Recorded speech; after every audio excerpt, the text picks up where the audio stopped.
Hello, everybody, and welcome to another edition of the Zero Hour. Well, it's been quite a week. It's been quite a start to the new year. It's been painful.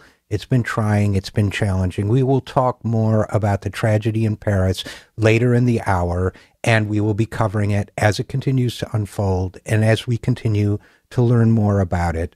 We will also be covering the shenanigans of the new Congress, which was seated this week. And in fact, I'd like to make a couple comments about that before we move forward, because, even while these events like the tragedy in Paris dominate the headlines, the implacable forces of politics and the economy move forward, and we have to keep our eye on them. For example, the Senate Thursday approved legislation to reauthorize something called TRIA.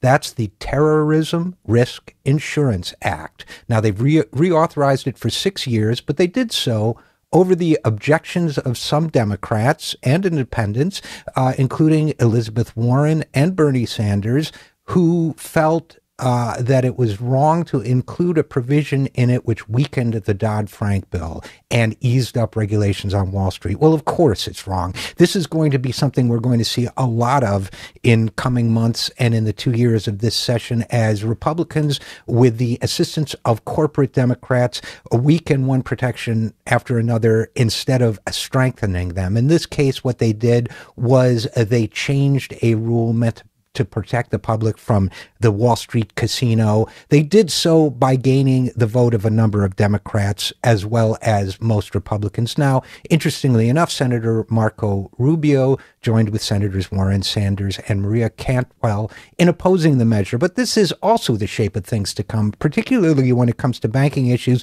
There will be some strange fellows on the bedfellows, I should say, on the issue of regulating Wall Street. We should keep an eye out for that as well. Now, despite these reservations and objections, the president is expected to sign the bill, which will be the first sent to his desk in the new Republican Congress. Now, there's something else that we ought to be paying attention to, and that's the fight over the Keystone XL pipeline. If you remember our coverage from last year, this will, in the end, only create, according to one study, less than 100 permanent jobs. During its construction, it will create about 2,000. But the problem is, with both those figures, that they will come at enormous potential environmental destruction, much like the one we saw in the Gulf of Mexico disaster, but this time on solid land. As we have learned from the Gulf of Mexico, terrible environmental destruction brings with it the loss of jobs and the loss of economic growth, and it is a certainty that the Keystone XL pipeline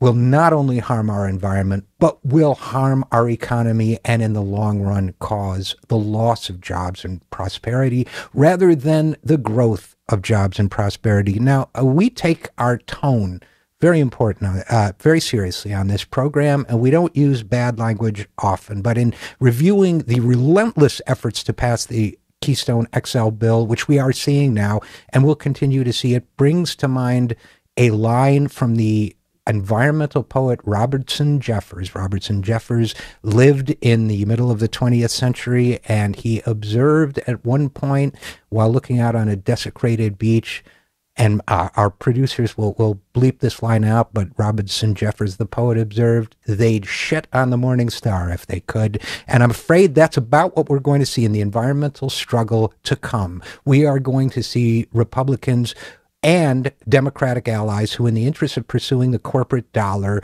will be willing to destroy our environment now and for our children and grandchildren and the generations to come, short-term gain for long-term destruction.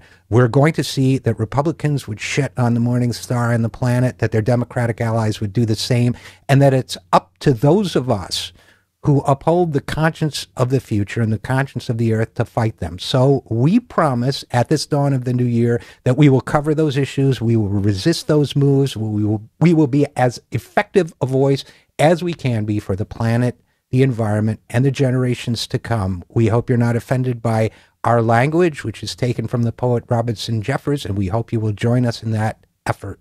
I'm Richard RJ Eskow, and this is The Zero Hour.